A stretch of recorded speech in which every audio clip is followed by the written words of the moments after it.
Pada kesempatan kali ini, kami dari kelompok 3 akan mempresentasikan hasil kerja kelompok kami tentang histologi tumbuhan. Sebelum itu, izinkan kami memperkenalkan diri kami masing-masing. Perkenalkan, nama saya Octavian Santo Abri.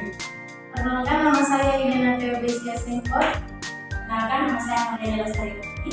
Perkenalkan, nama saya Tommy Serenso Marjani. Perkenalkan, nama saya Suyan. Perkenalkan, nama saya Ibu Manasih Hambong. Baik, langsung saja ke materi pembahasan dari itu. Merupakan ilmu yang mempelajari tentang jaringan.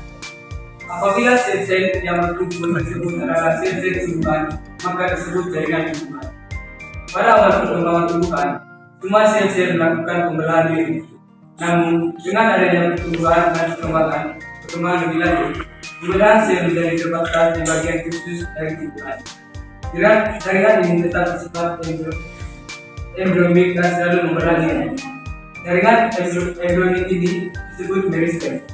Pada dasarnya, pembelahan sel dapat pula berlangsung pada jaringan selain meristem, seperti pada jaringan protein kertas, tetapi jumlah pembelahan ini sangat terbatas. Pertama, jaringan meristem. Jaringan meristem mempunyai sifat-sifat sebagai berikut. Yang pertama, terdiri dari sel-sel yang dalam fase pembelahan dan pertumbuhan. Yang kedua, biasanya tidak ditemukan adanya ruang antar sel di antara sel-sel meristem. Yang ketiga, sel-sel mungkin berbentuk bulat, lonjong, atau poligon dengan dinding sel yang tipis. Yang keempat, masing-masing sel mengandung banyak cytoplasma dengan mengandung satu atau lebih sel. Yang kelima, vakuola sel sangat kecil dan jumlahnya banyak. Yang berikut, berdasarkan posisinya dalam tumbuh-tumbuhan, meristem dibedakan menjadi beberapa bagian. Yang pertama, meristem apikal. Terdapat di ujung utama dan ujung lateral serta ujung akar. Yang kedua, meristem interkalar. Terdapat di antara jaringan dewasa. Contoh, meristem pada pangkal ruas tumbuhan, suku rumput-rumputan. Yang ketiga, meristem lateral. Terletak sejajar dengan permukaan organ tempat ditemukannya. Contoh, kambium dan kambium gabus atau zooxanth. Yang ketiga, berdasarkan asal-usulnya, meristem dikelompokkan menjadi beberapa bagian. Pertama, meristem primer. Apabila sel-selnya berkembang langsung dari sel-sel embryonik atau meristem apikal. Yang kedua, meristem sekunder. Apabila sel-selnya berkembang dari jaringan dewasa yang telah mengalami diferensiasi, contoh kambium dan kambium gabus. Meristem primer berasal dari sel-sel inisial yang disebut promeristem yang berdasarkan teori yang dikemukakan oleh Kebertian akan berkembang menjadi protoderm, prokambium, dan meristem kasar. Protoderm akan berdiferensiasi menjadi jaringan epidermis, prokambium akan berdiferensiasi menjadi sistem jaringan pemangku, sedangkan meristem akan berkembang menjadi parenkim atau jaringan kasar. Haste membagi ujung akar menjadi 3 daerah, yaitu yang pertama, dermatogen akan berkembang menjadi epidermis. Yang kedua, periglen akan berkembang menjadi korteks. Yang ketiga, ada skleron akan berkembang menjadi stele. Sementara stigmit membagi ujung batang menjadi 2 bagian, yaitu ada korpus dan tunika. Korpus merupakan bagian pusat dari titik tumbuh. Daerah ini mempunyai area yang luas dan sel-selnya relatif besar. Sel-sel daerah korpus ini akan membelah secara tidak beraturan. Tunika merupakan bagian paling luar dari titik tumbuh, terdiri dari satu atau beberapa lapis sel, dengan sel-sel yang relatif lebih kecil dan mengalami pembelahan ke samping atau karak lateral. Meristem sekunder berasal dari sel-sel dewasa yang berubah keadaannya menjadi meristematik. Sel-sel meristem sekunder berbentuk pipih prisma yang di bagiannya terdapat bola yang besar. Contohnya adalah kambium dan kambium gabus. Selanjutnya ada pematangan sel meristem. Pada setiap meristem ada sel-sel yang tidak membelah diri sedemikian rupa, sehingga pada setiap pembelahan salah satu sel anak atau pemula tetap bersifat meristem. Sel anak yang lain atau derivat lambat laun keluar dari meristem dan akhirnya menjadi sebuah atau sekelompok sel yang ada di dalam tubuh tumbuhan utama. ke tahap pendewasaan sebuah sel beristem. Yang pertama, pembelahan sel, dua, penyusuran sel, dan yang ketiga, diferensiasi sel. 2. Jaringan permanen. Sifat-sifat jaringan permanen atau dewasa adalah sebagai berikut. Yang pertama, tidak mempunyai aktivitas untuk memperbanyak diri. Yang kedua, mempunyai ukuran yang relatif besar dibandingkan sel-sel beristem. Yang ketiga, mempunyai vakuola yang besar sehingga plasma sel sedikit dan merupakan selaput yang menempel pada dinding sel. Yang keempat, kadang-kadang selnya telah mati. Kelima, selnya telah mengalami penebalan dinding sesuai dengan fungsinya. Dan yang keenam, di antara sel-selnya dijumpai ruang antar sel. Ruang antar sel pada tumbuhan tingkat tinggi dapat terjadi dengan cara berikut. Yang pertama, sisogen. Apabila sel-selnya saling menjauhi sehingga terbentuk ruang di antara. Misalnya, ruang antar sel pada tangkai daun teratai atau nuclea ST. Yang kedua, disigen. Apabila ruang yang terjadi karena sel beserta isinya larut. Misalnya, ruang minyak pada daun jeruk atau citrus. Ketiga, soligen. Yang ketiga, jaringan sederhana. Jaringan sederhana bersifat homogen dan terjadi. Yang terdiri dari parenkhima sebagai jaringan dasar dan konektivitas serta parenkhima sebagai jaringan penghubung. Parenkhima merupakan tipe paling sederhana dari jaringan dewasa karena hanya sedikit perubahannya dari sel meristem.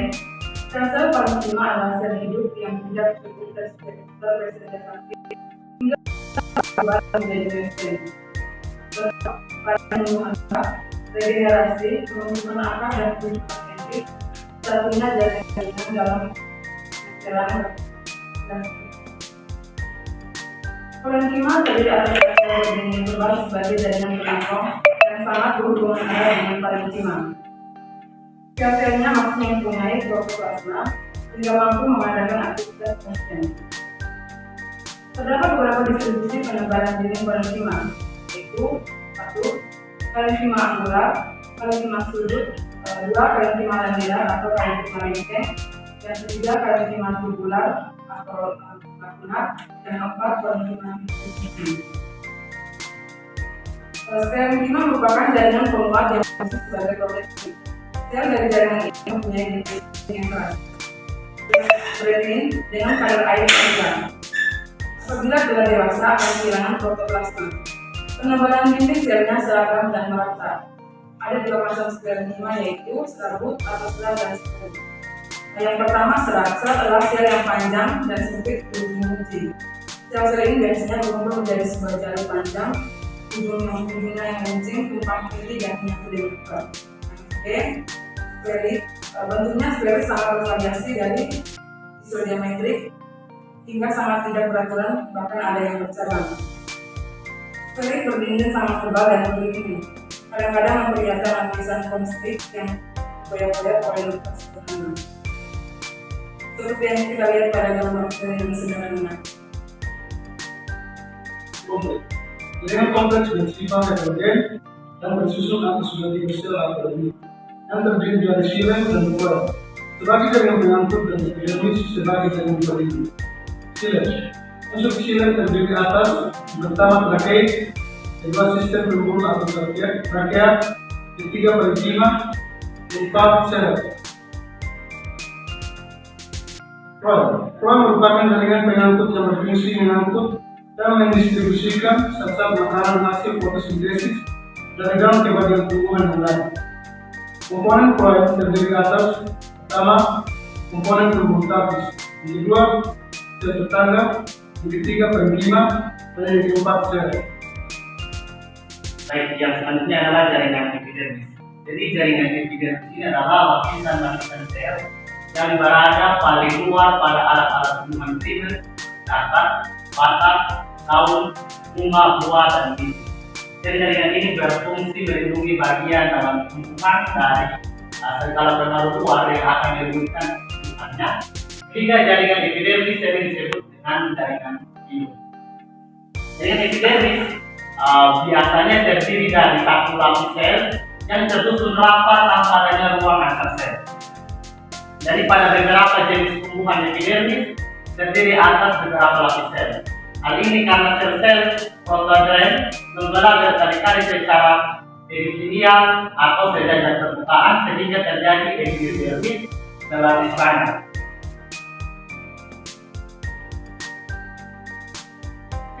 Jadi dari sel epidermis ini, sel-sel intinal epidermis sebagian dapat berkembang menjadi alat-alat tambahan lain yang sering disebut derivative epidermis seperti stoma, trikoma, sel kipas, sistoid, sel silika, dan sel gabus. Yang pertama itu adalah stoma atau stomata. Jadi stomata ini adalah lubang atau celah yang terdapat pada epidermis. Jadi organ ini berwarna hijau yang dibatasi oleh sel khusus yang disebut dengan sel penutup. Yang kedua adalah trikoma. Jadi trikoma ini atau trikomata berasal dari sel-sel epidermis, yang terdiri atas sel tunggal atau banyak sel. Jadi fungsi dari trikoma itu sendiri yang pertama adalah mengurangi penguapan apabila terdapat pada epidermis daun. Yang kedua, meneruskan rangsangan. Jadi yang ketiga, mengurangi gangguan hewan. Yang keempat, membantu penyebaran biji. Yang kelima, membantu penyebaran dan mineral serta garam mineral dan garam tanah. Yang ketiga ada sel kipas.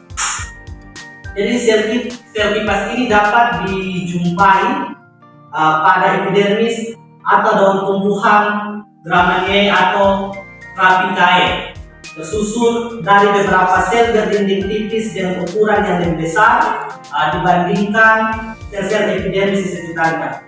Yang keempat ada sistoid. Jadi sistoid pada epidermis itu selain adanya epidermis ganda juga terdapat penebalan ke arah sentripetal yang tersusun atas tangkai selulosa dengan deposisi karbonat yang membentuk bangunan seperti sarang lebah yang disebut sistoid dan sel mengandungnya disebut dengan leukosit. Yang kelima, sel silika.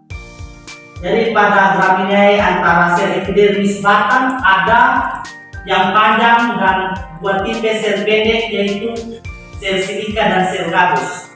Jadi yang kelima dan keenam, sel silika dan sel gabus itu adalah dua tipe sel pendek, silika dan gabus. Jadi sel silika berkembang penuh berisi badan silika yang merupakan massa isotrop dengan silika sebagian pusat yang berupa bulatan kecil. Jadi pada penampang melintang, badan silika ada tampak bunda atau pelana. Di sel gabus mengandung zat gabus atau suberin dan banyak yang berisi bahan organik padat. Baik, sekian hasil presentasi dari kelompok kami. Salam berbahagia.